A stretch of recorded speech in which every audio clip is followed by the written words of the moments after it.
Many years after the war ended, a Japanese veteran sat across from an American journalist in a quiet room in Tokyo. The old man had been a soldier once. He had charged through the darkness on a tropical island with a bayonet fixed to his rifle and a prayer to his emperor on his lips. He had survived what most of his comrades had not. And when the journalist asked him what he remembered most about fighting the Americans, the old man was quiet for a long time. Then he said something the journalist would never forget. "We did not lose to men. We lost to a machine that men had never seen before." The journalist wrote the quote down and moved on to his next question. But the old man had nothing more to say. He had already said everything. That machine did not come from a laboratory. It did not come from a general's war room. It came from the steel mills of Pennsylvania, the ammunition factories of Connecticut, the assembly lines of Detroit. It came from a nation that could turn raw iron into artillery shells faster than any army on earth could fire them. And the first place that machine revealed its true nature was not on the beaches of Normandy or the sands of Iwo Jima. It was on a narrow strip of sand at the mouth of a tidal lagoon on a jungle island that most Americans had never heard of. Guadalcanal, August 1942, the place where the myth of Japanese invincibility came to die. And there was a 19-year-old kid from the steel country of western Pennsylvania who had a front row seat to the killing. His name was Casimir Novak. Everyone called him Kaz. He was a private first class in the 2nd Battalion 1st Marine Regiment, and he was the gunner behind a water-cooled Browning M. 1917. A one-heavy machine gun dug into the west bank of a muddy tidal creek that the Marines had taken to calling Alligator Creek. He was 5 feet 10 inches tall. He weighed 160 pounds. He had joined the Marine Corps 4 days after his 19th birthday because every other young man in Braddock, Pennsylvania was joining something, and Kaz figured he might as well join the outfit that would get him into the fight the fastest. His father, Stanislav Novak, poured molten steel at the Edgar Thomson Works, the great Carnegie Mill that had been the beating heart of Braddock since before anyone alive could remember. Kaz had grown up with the sound of heavy industry in his bones, the rhythmic pounding of the drop hammers, the hiss of steam, the deep resonant roar of the blast furnace when it was tapped, and the liquid steel came pouring out like the blood of the earth itself, white-hot and blinding. He had assumed he would follow his father into the mill. Every Novak man had. But the Japanese had bombed Pearl Harbor, and the mill would have to wait. Now he was 7,000 miles from Braddock, lying in a shallow foxhole behind a weapon that weighed 93 pounds with its water jacket full staring across a sandbar, into a darkness that seemed alive with the sounds of things moving. Things that wanted to kill him. It was August 21st, 1942, 1:30 in the morning, and the air smelled like rot and ocean salt, and something else, something metallic, that Kaz would later understand was the smell of fear coming off his own body. The Marines had landed on Guadalcanal 2 weeks earlier on August 7th. The operation was called Watchtower, and it was the first major American ground offensive of the entire war. 11,000 Marines of the 1st Marine Division under Major General Alexander Vandegrift had stormed ashore expecting the worst and found almost nothing. The Japanese construction troops building an airfield near Lunga Point had melted into the jungle. The Marines captured the unfinished airstrip, renamed it Henderson Field after a pilot killed at Midway, and set to work finishing what the Japanese had started. For 48 hours, it felt like the war might actually be easy. Then the Japanese Navy arrived. On the night of August 8th, a Japanese cruiser force under Vice Admiral Gunichi Mikawa ambushed the Allied screening fleet in what became known as the Battle of Savo Island. 4 Allied heavy cruisers were sunk in barely an hour. It was one of the most devastating naval defeats in American history, and when the surviving ships limped away, they took the supply transports with them. Half the cargo was still sitting in the holds. The Marines on Guadalcanal were alone. No air cover, no heavy equipment, not enough food, not enough ammunition, not enough of anything. They ate 2 meals a day supplemented with captured Japanese rice that tasted like sawdust. They dug in around Henderson Field and waited for whatever was coming next. And something was coming. Everyone knew it. Kaz spent those days filling sandbags, stringing wire, and cleaning his Browning until he could field strip it blindfolded. Gunnery Sergeant Dale Burkett, the oldest man in the platoon at 37, watched the kid work without comment for a while. Burkett was a lifer, Scots-Irish from the mountains of Virginia, a man who had served with the 4th Marines in Shanghai in the early 30s and had seen enough of the world to know that cleaning a machine gun was a young man's way of managing terror. When Kaz finished and looked up, Burkett was leaning against a coconut palm, chewing on a piece of dried beef that might have been older than Kaz himself. "You scared?" Burkett asked. Kaz thought about lying. Then he said, "Yes, Gunny." Burkett nodded. "Good. Scared men check their guns. Brave men forget." He paused. Then he said something Kaz would remember for the rest of his life. "Listen to me, son. When they come, and they will come, remember one thing. It ain't about what's in your chest. It's about what's in your supply dump. You keep that Browning fed, and the Browning will keep you alive. Understand?" Kaz did not understand. Not yet, but he would. On August 18th, the first planes of the Cactus Air Force landed on Henderson Field. 19 F-4F Wildcat fighters and 12 SBD Dauntless dive bombers. The Marines on the ground cheered like they were watching a baseball game. It meant they were no longer completely alone. It meant the airfield worked. It meant the fight for Guadalcanal had a chance. One day later, Colonel Kionao Ichiki and 917 soldiers of the 1st Element of the 28th Infantry Regiment stepped off Japanese destroyers at Taivu Point, 18 miles east of the Marine perimeter. Ichiki was not a cautious man. He was the officer whose actions at the Marco Polo Bridge outside Peking in 1937 had helped trigger the full-scale war between Japan and China. His troops were veterans of campaigns across Manchuria and China. They were hard-disciplined and absolutely convinced of their own superiority. The doctrine they lived by was Yamato Damashi, the ancient spirit of Japan, a warrior ethos that held the Japanese soldier to be inherently superior to any Western fighting man. This spirit had shattered the British at Singapore, the Dutch in the East Indies, and the Americans in the Philippines. It had never failed. Ichiki had been ordered to conduct reconnaissance before engaging. He ignored the order. He believed his 900 men could overwhelm whatever token American force was holding the airfield. He would attack at night when Japanese training in close combat and bayonet work would give his men the decisive advantage. He would smash through the Marine lines, seize Henderson Field, and present his emperor with a victory that would echo across the Pacific. He did not know that 11,000 Marines were dug in around that airfield. He did not know about the machine guns, the anti-tank guns loaded with canister shot, the artillery batteries that had already registered their fire on every approach. He did not know about the Browning M. 1917. A1 heavy machine guns, each one capable of firing 600 rounds per minute of sustained belt-fed, water-cooled death. He was about to learn. On the afternoon of August 19th, a Marine patrol under Captain Charles Brush ambushed a Japanese scouting party east of the Lunga perimeter and killed most of them. Among the dead, they found maps and documents revealing that a much larger force was approaching. That evening, Jacob Vausa, a native scout from the Solomon Islands, who served with the British Colonial Constabulary, was captured by Ichiki's men while reconnoitering their positions. They interrogated him. When he refused to reveal what he knew about the Marine defenses, they tortured him. They bayoneted him repeatedly and left him for dead. Vausa was not dead. He chewed through the ropes that bound him and crawled bleeding from multiple stab wounds through the jungle darkness back to the Marine lines. He arrived barely conscious, his body torn open, and delivered his warning. The Japanese were coming. Tonight. In force. The Marines on the west bank of Alligator Creek checked their weapons one last time. Colonel Clifton B. Cates, commander of the 1st Marine Regiment, had deployed his men with the grim efficiency of a man who had seen this kind of thing before. Cates was a veteran of Belleau Wood in the First World War, a man who had sent a message from the front lines that read simply, "I will hold," and had become a legend for it. Now he positioned his 1st Battalion under Lieutenant Colonel Cresswell and his 2nd Battalion under Lieutenant Colonel Pollock along the west bank of Alligator Creek. He placed 2 37mm anti-tank guns loaded with canister shot to cover the sandbar. He had his artillerymen register their 75mm and 105mm guns on the east bank and the sandbar crossing. He strung a single strand of barbed wire across the sand. Then he waited. Kaz Novak lay behind his Browning and watched the darkness.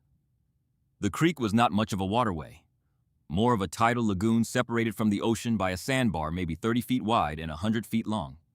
On the far side, the coconut palms stood black against the sky with no moon. The humidity was suffocating.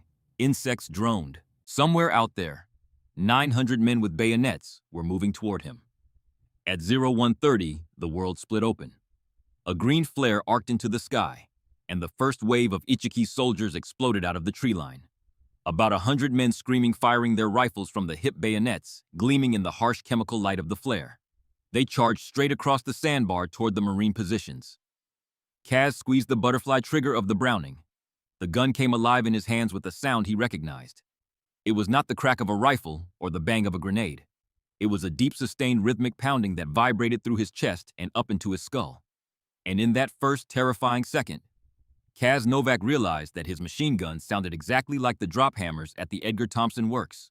The same relentless mechanical industrial rhythm, as if the steel mill in Braddock had followed him 7,000 miles across the Pacific and set up shop on this miserable sandbar. The first wave never reached the wire. The Brownings and the 37mm canister rounds shredded them on the sand. Bodies fell in heaps. Men stumbled over the dead and were cut down in turn. The water in the shallow creek turned dark. At 0230, the second wave came. 150, maybe 200 men. More disciplined this time, using the bodies of their dead comrades for cover, crawling forward under fire. Some of them reached the wire.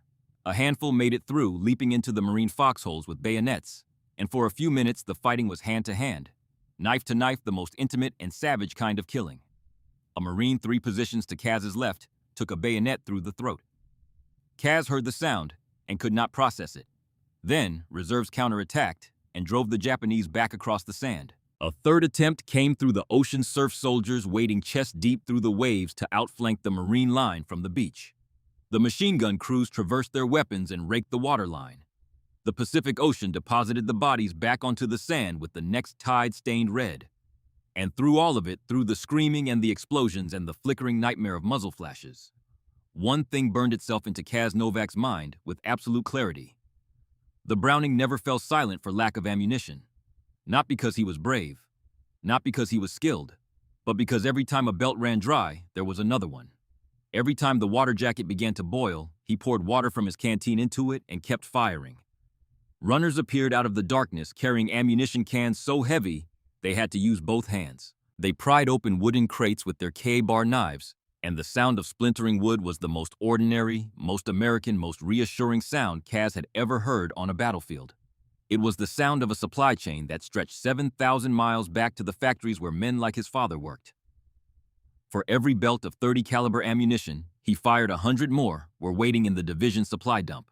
His gun was not a weapon. It was the sharp end of an industrial spear so vast that its other end rested in the blast furnaces of Pennsylvania. Gunny Burkett passed behind the gun position sometime around 0400, his voice cutting through the noise with the calm authority of a man who had seen worse. Keep those water jackets topped off, more .30 cal for gun 3. Across the creek, the surviving Japanese soldiers pressed against the east bank in the darkness, and a terrible understanding began to take root in their minds. This was not a battle of spirit against spirit. This was a battle against a machine. The American firepower did not relent. Their own Nambu Type 92 machine guns were effective, but they could not match the sustained murderous output of the Brownings. Their mortars landed, but for every round they fired, 10 came back. The sheer volume of fire was something they had never encountered in China, in Manchuria, in any campaign across the Pacific. It was relentless. It was impersonal. It was industrial. And it was breaking them. Just before dawn, Colonel Ichiki made his final decision. He could not retreat. His code of honor forbade it.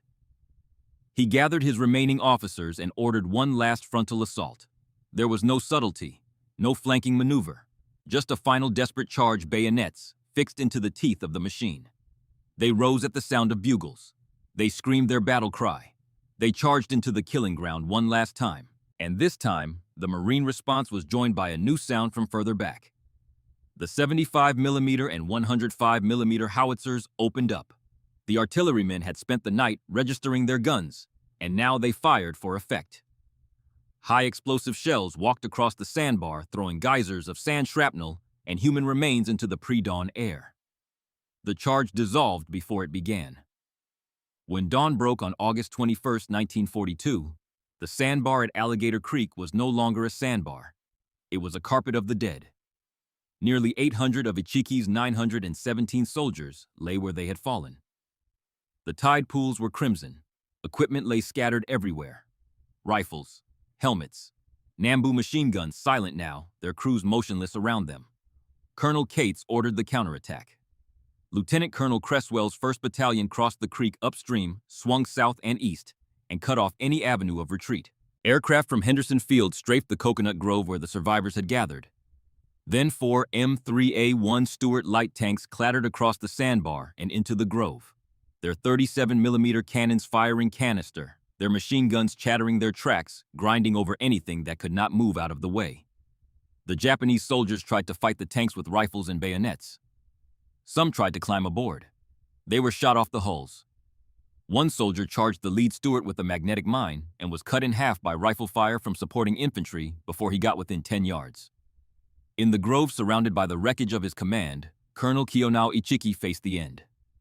Historical accounts differ on exactly how he died. Some say he burned the regimental colors, the sacred symbol of his unit's honor, and then took his own life with his pistol. Others say he fell in the fighting. What is certain is that he did not survive the day, and that the regiment he had led with such absolute confidence was destroyed as a fighting force in a single night. Kaz Novak stood on the west bank after it was over looking at the sandbar. His hands were shaking. His ears were ringing.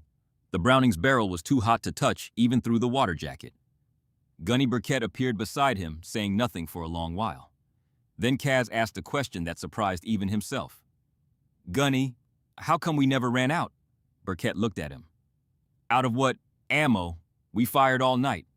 I went through I don't know how many belts, and it just kept coming." Burkett almost smiled. Almost. "That's the whole point, son. That's the whole damn point of everything." But the Battle of Alligator Creek was not an ending. It was a beginning. Among the documents recovered from the bodies of Ichiki's officers, Marine intelligence found something that turned the relief of victory into a cold, heavy dread. Ichiki's 900 men were only the first element. The rest of his regiment, the second echelon, was still out there, and they were not alone. A far larger force was on its way to Guadalcanal. Major General Kiyotake Kawaguchi's 35th Infantry Brigade, 6,000 soldiers. Their mission was the same as Ichiki's: recapture Henderson Field, destroy the Americans, and they would not make the mistake of attacking with a single battalion. Burkett read the intelligence summary that evening and found Kaz cleaning the Browning again. "That sandbar was the appetizer, son. The main course is coming and it's bringing the whole damn kitchen." Kaz looked at the sandbar one more time. 800 dead men lay on a strip of sand no bigger than a football field, killed by a machine they never understood. And somewhere out in the darkness of the Pacific, a force 7 times larger was already on its way. The destroyers came at night. They always came at night. Through the narrow channel the Marines had named the Slot. The long dark shapes of Imperial Japanese Navy warships sliced through the black water at 30 knots racing the dawn. They had to be gone before first light, before the Cactus Air Force at Henderson Field could put planes in the air to find them. This was the Tokyo Express, and throughout late August and early September of 1942, it ran with the grim regularity of a commuter train delivering soldiers and supplies to the Japanese garrison on Guadalcanal under cover of darkness. Between August 29th and September 4th, the Express delivered nearly 5,000 troops to Taivu Point, the same stretch of beach where Ichiki's doomed regiment had come ashore just days before. Among them was the bulk of the 35th Infantry Brigade under the command of Major General Kiyotake Kawaguchi. The brigade included 3 infantry battalions supporting elements and the surviving second echelon of Ichiki's shattered 28th Regiment, now renamed the Kuma Battalion. Kawaguchi was a different kind of officer than Ichiki. Where Ichiki had been reckless and contemptuous of his enemy, Kawaguchi was methodical. He had led troops in Borneo. He understood jungle warfare. He studied the disaster at Alligator Creek and drew what he believed were the correct conclusions. Ichiki had failed because he attacked without reconnaissance with too few men against a prepared position. Kawaguchi would not repeat those errors. He would take his full brigade, 3,000 strong in the main assault force, alone on a wide flanking march through the jungle south of Henderson Field. He would strike the American perimeter from the rear, from the direction the Marines would least expect. He would overwhelm them not with a single impulsive charge, but with a coordinated 3-pronged assault. His confidence was absolute. His soldiers shared it. They had heard the stories about Ichiki, of course, but the stories only confirmed what they already believed. Ichiki had been arrogant. He had thrown away his men through stupidity. They, the Kawaguchi Brigade, were the main force. They were elite. They would succeed where Ichiki's small advance party had failed. That confidence began to die the moment they stepped off the destroyers and into the surf at Taivu Point. The first shock was the logistics. There were no docks, no cranes, no trucks waiting on paved roads. Every bag of rice, every crate of 7.7mm ammunition, every component of the disassembled 75mm mountain guns had to be manhandled through the waves and onto the beach by the soldiers themselves. The 75mm guns were particularly brutal. Each one had to be broken into 3 separate loads, and each load was crushingly heavy, designed to be carried by pack horses that did not exist on Guadalcanal. The Tokyo Express could not linger. What could not be moved inland before dawn had to be hidden in shallow pits scraped into the sand covered with palm fronds and left to the mercy of the jungle rot and the American dive bombers. It was a supply operation built on desperation and improvisation, and it was the first whisper of a truth that Kawaguchi's soldiers were not yet ready to hear. They were fighting a war of logistics, and they had almost none. Then came the march. Kawaguchi's plan called for his center body of 3,000 men to move south from Taivu Point Loop around the southern edge of the marine perimeter and approach Henderson Field from the jungle to the south. On a map in Rabaul, the route looked simple: a few miles through tropical forest. On the ground, it was a descent into hell. The jungle of Guadalcanal was not a forest.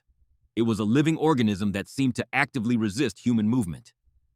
Towering hardwood trees rose 100 feet or more, their canopy so thick it blocked the sun and trapped the heat and moisture in a suffocating green twilight. The ground was a maze of buttress roots, the size of walls, tangles of weight a minute, vines covered in thorns that could rip through a uniform and into the skin beneath, and stretches of sucking black mud that swallowed men to their knees without warning. There were no trails. Every yard had to be hacked through with bayonets and machetes, a process so exhausting that men collapsed within the first hour of a 12-hour march. They moved in single file, the column stretching miles through the undergrowth, each man seeing nothing but the sweat-soaked back of the soldier in front of him.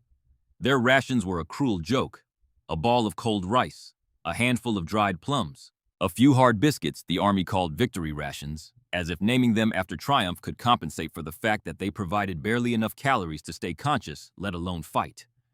Within days, dysentery began to hollow out the ranks. Men staggered off the trail, their faces gray, their stomachs cramping so violently they could not stand. Malaria followed close behind the mosquitoes of Guadalcanal, carrying the parasite with an efficiency that no amount of quinine could match. Soldiers fell where they marched, shaking with fever, too weak to lift their rifles. They were left where they lay. There was no way to carry them back and no medical facilities to receive them if anyone had tried. They simply disappeared into the green, swallowed by the jungle that had already swallowed so much. And as they pushed deeper into that suffocating labyrinth, drawing closer to the southern edge of the marine perimeter, the soldiers of the Kawaguchi Brigade began to hear something. At first, it was easy to dismiss. A distant thud, low and intermittent, that could have been thunder rolling across the ridgelines. Guadalcanal had plenty of thunder. But as they moved closer, the sound resolved itself into something more regular, more deliberate. Boom. A pause of several seconds. Boom. Another pause. Boom. The veterans in the column recognized it immediately. Artillery. But the rhythm was wrong. This was not the frantic crash of guns firing in a battle.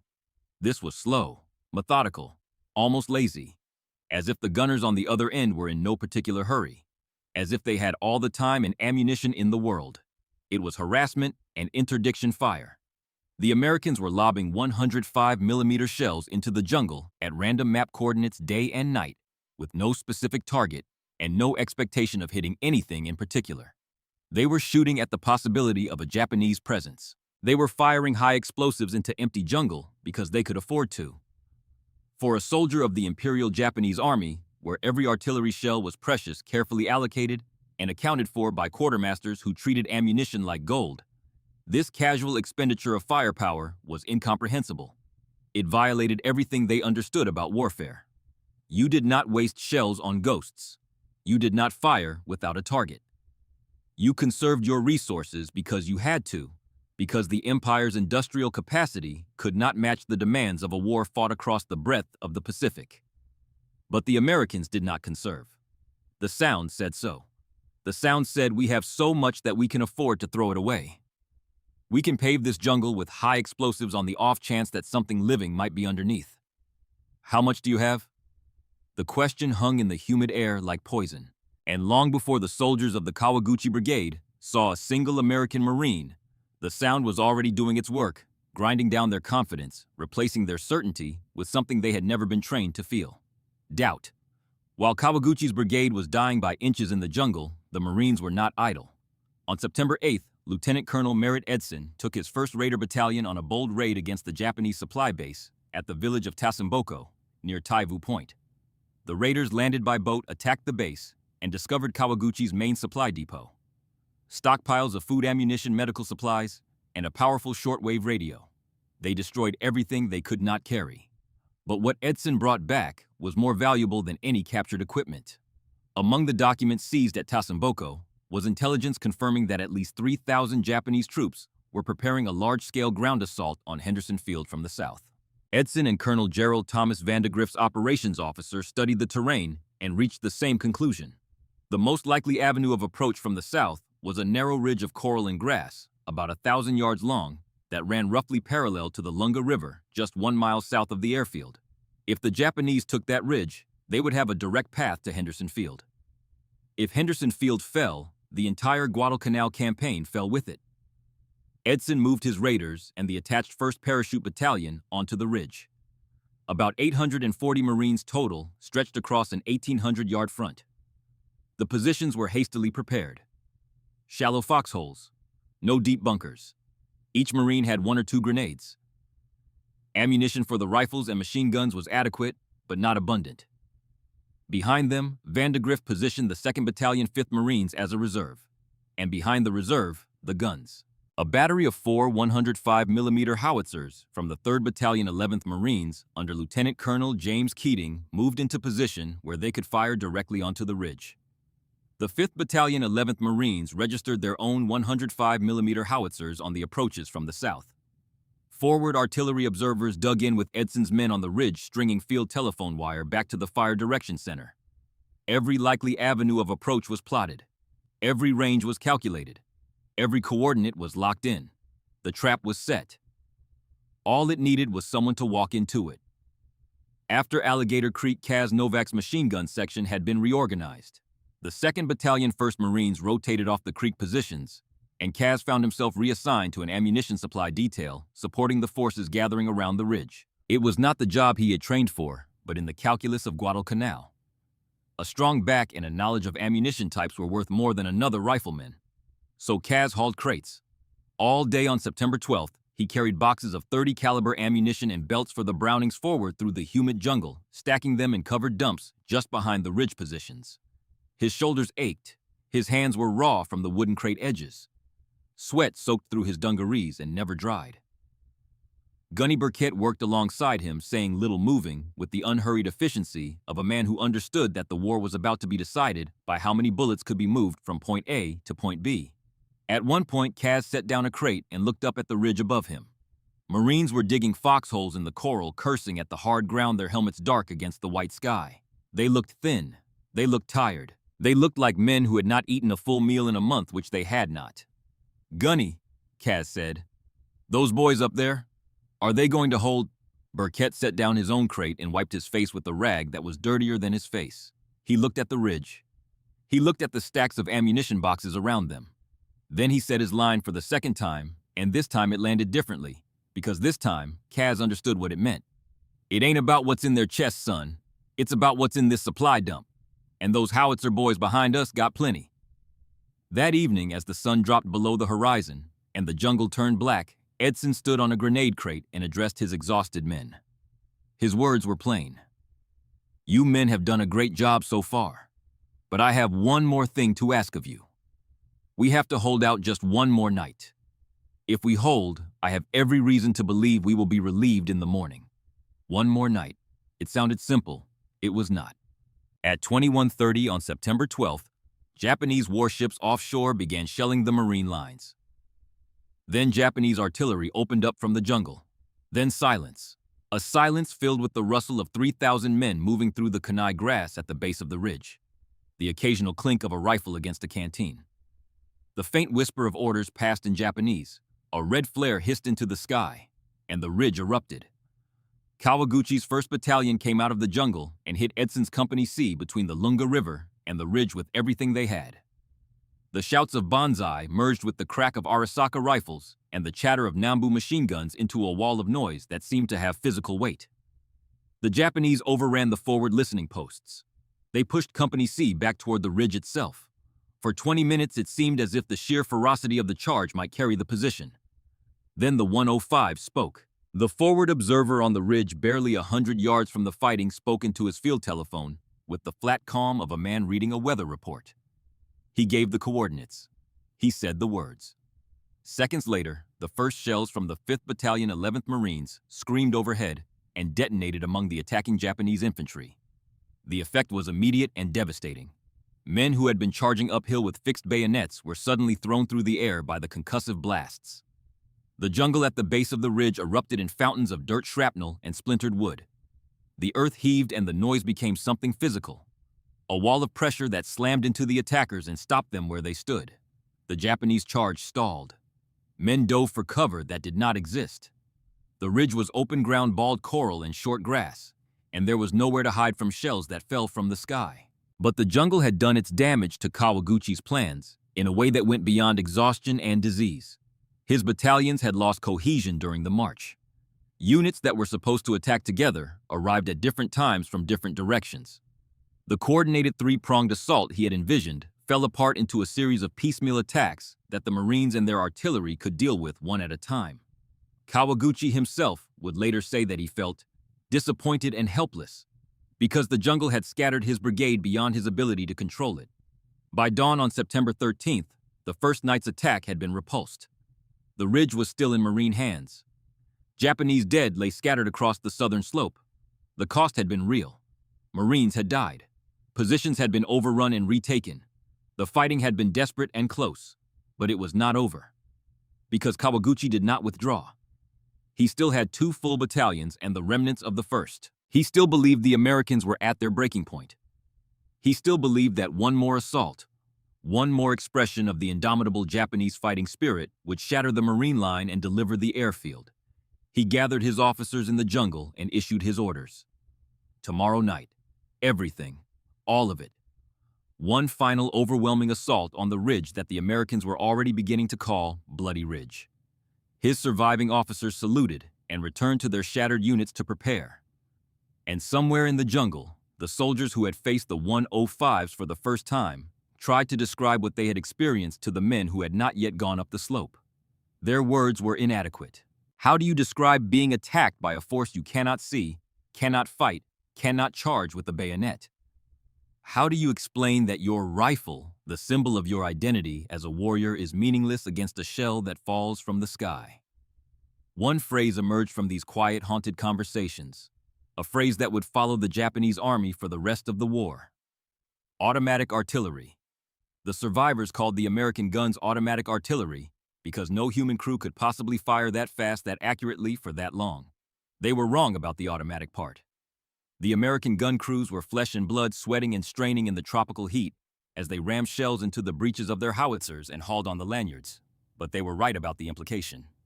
The American artillery was backed by a supply chain that made it functionally limitless. For every shell fired, 100 more waited in the ammunition dumps. For every dump emptied, a ship was already en route with more. The machine that the old Japanese veteran would one day describe to that American journalist in Tokyo was not a single weapon. It was an entire system. A system of factories and ships and supply chains and ammunition dumps and forward observers with field telephones and gun crews who would never see the men they killed. And that system was about to be unleashed at full power for the first time. In a few hours, Kawaguchi would send 3,000 men up the slopes of Bloody Ridge in one final desperate all-or-nothing assault. The Marines on the ridge were exhausted, outnumbered, and fighting for their lives. But behind them, the howitzers of the 11th Marines had registered every square yard of that hillside. The forward observer lay in his foxhole, the field telephone wire wrapped around his wrist. He had already calculated the coordinates that would place the shells 200 yards from the Marine front line, close enough to annihilate anything on the forward slope, close enough to kill Americans if the math was even slightly wrong. The curtain of steel was ready to fall, And Kaz Novak crouched behind a stack of ammunition crates at the base of the ridge, his hands bleeding, and his back screaming, understood for the first time the full meaning of what Gunny Burkett had been trying to tell him. It was never about courage. Every man on both sides of that ridge had courage. It was about the crates. It was about the shells. It was about the ships that the shells. It was about the ships that carried them, and the factories that made them, and the men who poured the steel. It was about what was in the supply dump. And in the supply dump, there was enough to blot out the sun. September 13th, 1942, 18:30 hours. The sun went down over Guadalcanal like a door slamming shut. One moment, the ridge was bathed in the copper light of a tropical sunset. The next, it was gone, and the darkness came pouring in from the jungle like something liquid, filling every hollow, every foxhole, every space between the trees, until the world was reduced to sounds and smells and the frantic hammering of a man's own heart. On the crest of Hill 123, the last knob of high ground before Henderson Field, 840 Marines lay in their foxholes and waited for what was coming. They had not slept in 36 hours. They had not eaten a real meal in weeks. Their uniforms were stiff with dried sweat and caked mud. Their eyes were hollow. Their hands shook with exhaustion, and something deeper than exhaustion that none of them would ever name out loud. Lieutenant Colonel Merritt Edson had pulled his lines back 400 yards during the afternoon, tightening the defense around Hill 123 and the ridge immediately south of it. It was a calculated gamble. The withdrawal surrendered ground, but it created a killing field. Any Japanese force that crested Hill 80 to the south would now have to cross 400 yards of open rising terrain before reaching the Marine positions. 400 yards of bald coral and knee-high kunai grass, with no cover, no concealment, and no protection from what was waiting for them. Behind the ridge, the guns were ready. The 5th Battalion, 11th Marines, had their 105mm howitzers loaded and laid. The 3rd Battalion had its battery of 4 howitzers positioned for direct support. The 2nd and 3rd Battalions had their 75mm pack howitzers standing by. Forward observers were dug in on the ridge with Edson's men, their field telephone lines running back to the fire direction center like the nerves of some vast sleeping organism. Every approach had been plotted, every range card filled out. The organism was awake. It was waiting to be fed coordinates and told to kill. Kaz Novak was on the ridge, not behind it this time, not hauling crates. Gunny Burkett had pulled him forward after dusk, pressing a Browning automatic rifle into his hands to replace a man who had gone down with dysentery that afternoon. "You know how to shoot," Burkett said. It was not a question. Then the gunnery sergeant was gone, moving down the line, checking positions, murmuring to the young Marines in their holes with the same flat calm he brought to everything. Kaz lay in a foxhole that was barely 18 inches deep, scraped into the coral by someone else's entrenching tool. The bar was heavy across his chest. He could feel the ridge beneath him hard and unforgiving, the ancient coral pressing into his ribs like the bones of the island itself. Somewhere below in the darkness at the base of the slope, 3,000 Japanese soldiers were forming up for the final assault. He could hear them. A faint rustling in the kunai grass, the snap of a twig. The low murmur of voices too far away to understand, but close enough to know they were real. The sounds of men preparing to die. At 18:30, Japanese warships offshore opened fire. Shells screamed over the ridge and detonated behind the Marine lines, throwing columns of dirt and flame into the air. The ground shook. Then Japanese field artillery joined in, their lighter shells cracking among the foxholes. A Marine 2 positions to Kaz's right took a piece of shrapnel through his helmet and slumped forward without a sound. Then the shelling stopped. The silence that followed was worse than the noise. It was the silence of a held breath of a finger, tightening on a trigger of the last second before a wave breaks. A red flare arced into the sky and hung there, painting the ridge in bloody light. And 3,000 men began to scream. They came up the slope in waves. Kawaguchi's 1st Battalion hit the right flank west of the ridge. His 2nd Battalion charged straight up the southern face. They came not in a single line, but in staggered groups rolling forward like breakers on a shore, each wave crashing against the Marine positions before the one behind it arrived. The noise was indescribable. The battle cry of Tenno Heika Banzai merged with the hammering of Nambu machine guns, the crack of Arisaka rifles, the thump of knee mortars, and the answering roar of every weapon the Marines possessed into a single continuous wall of sound that seemed to crush the air itself. The first wave hit Company B on the spine of the ridge and drove it backward. Japanese soldiers poured through the gap fighting with bayonets and grenades in the dark. A platoon of Marines was cut off. Another was overrun. The fighting was no longer a battle in any organized sense. It was a brawl, a knife fight in a dark room, men killing each other at arm's length with whatever they could get their hands on. A Japanese squad used a small draw on the western side of the ridge for cover and broke clean through the Marine line, splitting two companies apart. For one terrible moment, the entire American position on Bloody Ridge was on the verge of collapse. If that gap widened, if the Japanese poured enough men through it, there would be nothing between them and Henderson Field but a thin reserve battalion and a general's command post. Edson was everywhere. He moved through the chaos like a man immune to fear, appearing at one foxhole to rally a wavering squad, sprinting to another to redirect fire, shouting over the din with a voice that cut through the noise like a blade. Raiders, hold the line. At one point, he stood fully upright on the exposed spine of the ridge, silhouetted against the flares, directing his men, as if the bullets snapping past his head were of no more concern than rain. The men who saw him there would remember it for the rest of their lives. Some of them would say later that the ridge held because of the guns. Others would say it held because of Edson. Both were right. Kaz fired the BAR until the barrel glowed. A Japanese soldier materialized out of the darkness 3 yards in front of his foxhole bayonet, leveled mouth open in a scream that Kaz could not hear over the roar of his own weapon. Kaz pulled the trigger, and the man folded and fell. Another appeared behind him, then another. They were coming faster than he could aim. He fired and fired and fired until the magazine was empty, slammed in a fresh one, and fired again. The world narrowed to a tunnel of muzzle flash and screaming faces, and the mechanical rhythm of the BAR's recoil slamming into his shoulder. Then Gunny Burkett was beside him, dragging a dead Japanese soldier out of the edge of the foxhole with one hand and firing his pistol with the other. "Stay down!"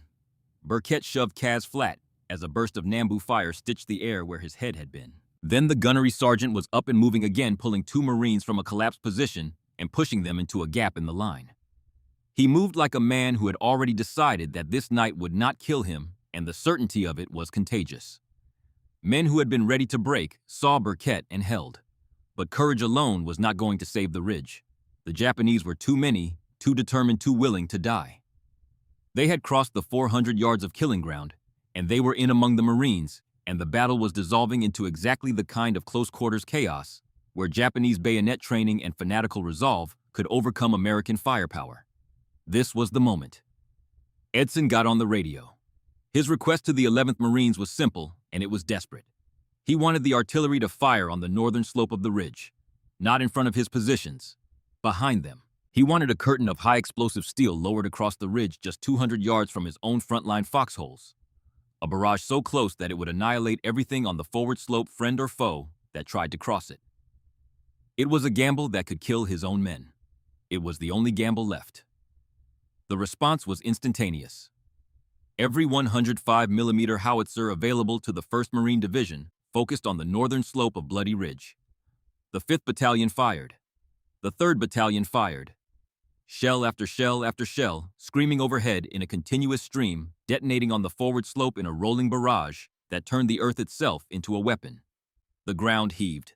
Coconut trees stripped of their fronds by the blasts were flung into the air like matchsticks. The explosions came so fast that individual detonations blurred into a single unbroken roar, a sound so deep and so powerful that it seemed to come from inside the earth rather than from the sky. From 2100 on the night of September 13th until dawn on September 14th, the 5th Battalion alone fired 1,992 rounds of 105mm ammunition.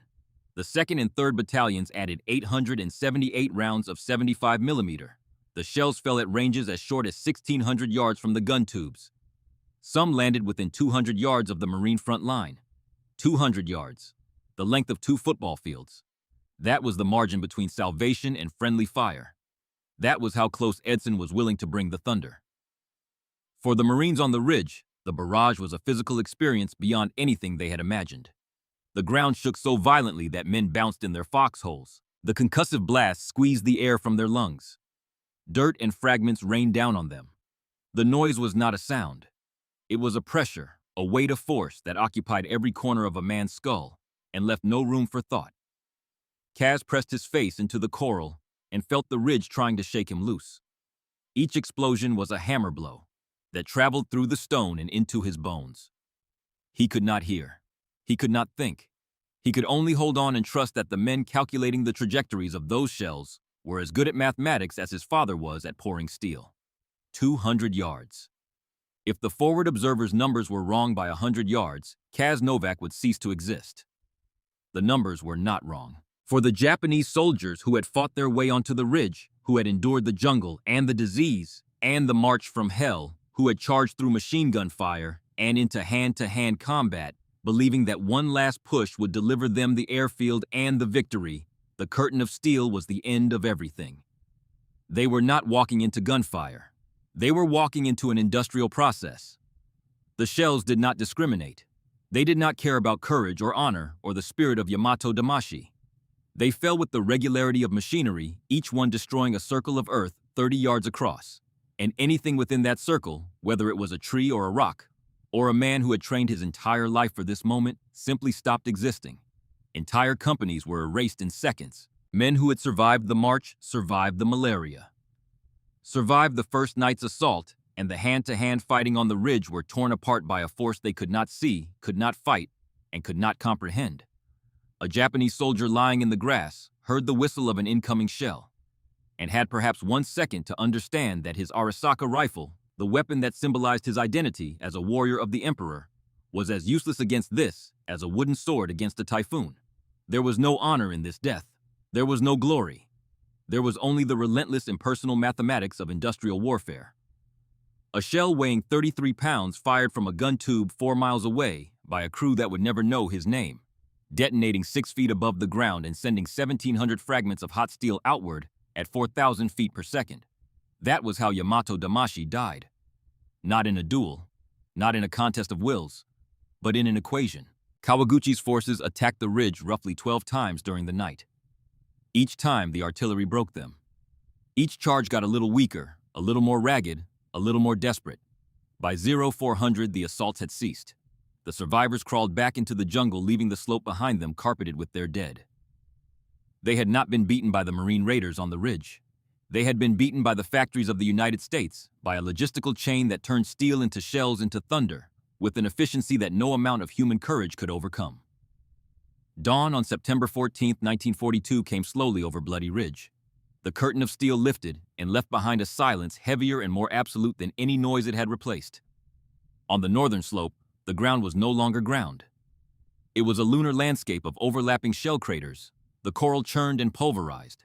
The grass burned away, the trees reduced to shattered stumps. Among the craters lay the bodies of more than 600 Japanese soldiers killed on the ridge itself.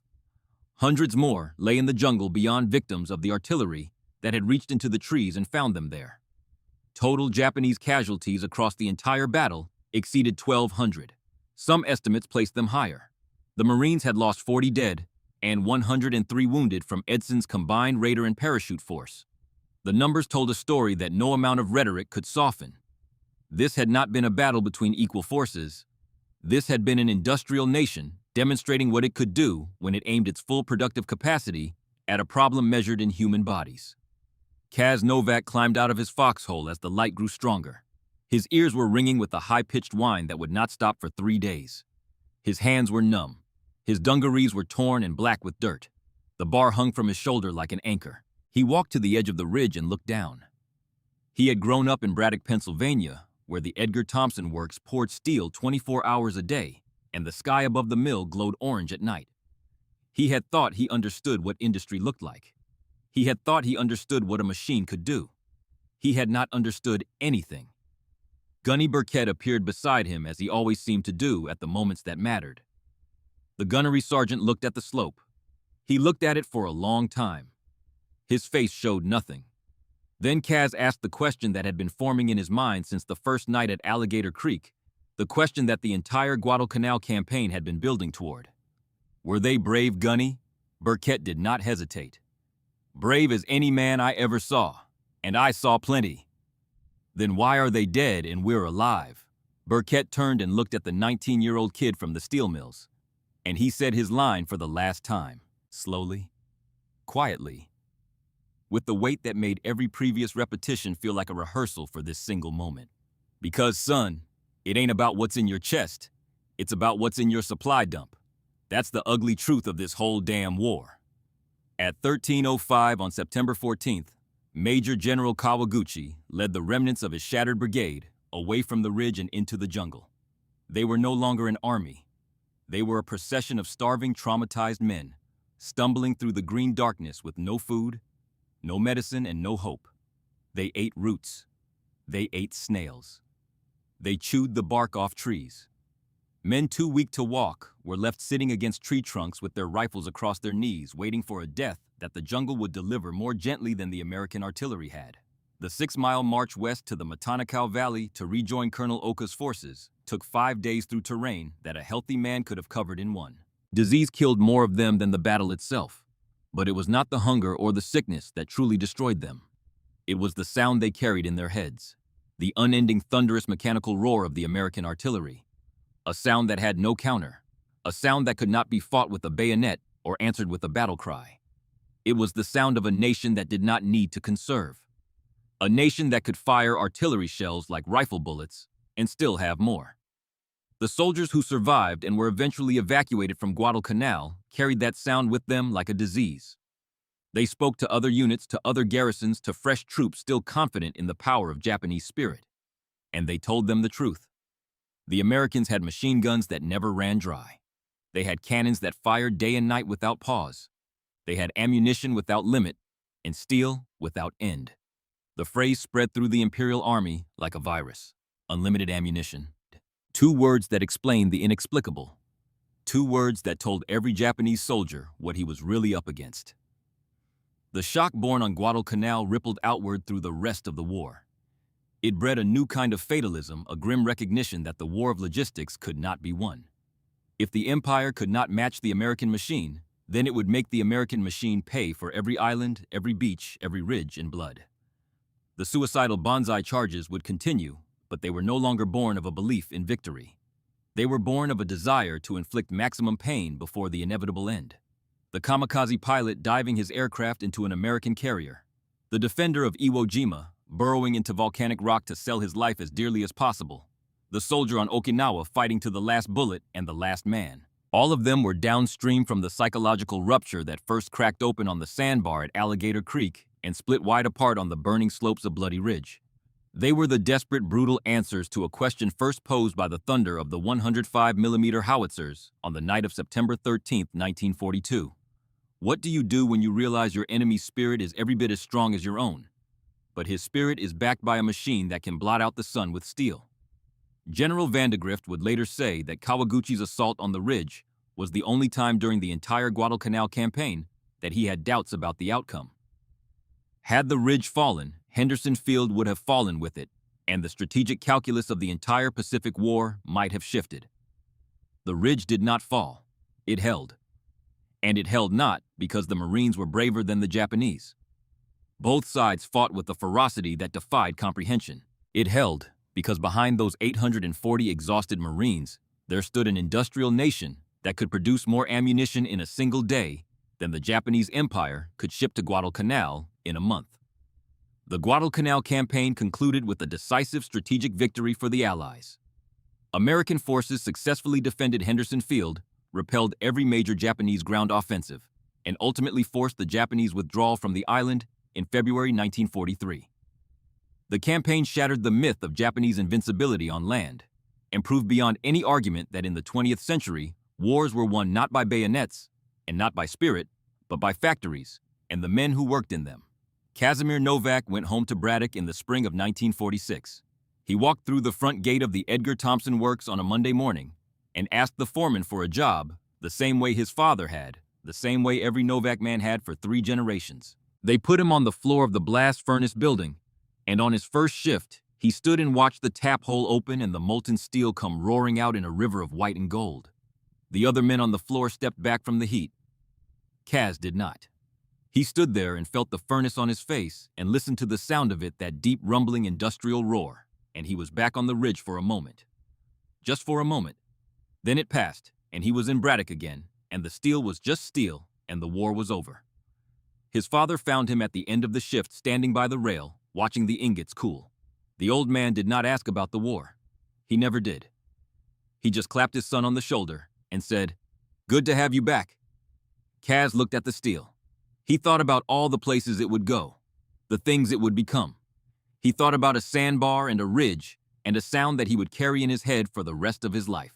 "Good steel, Pop," he said. "You make good steel." Many years later, in a quiet room in Tokyo, an old man who had once been a young soldier on a burning ridge told an American journalist the only truth that mattered. "We did not lose to men. We lost to a machine that men had never seen before."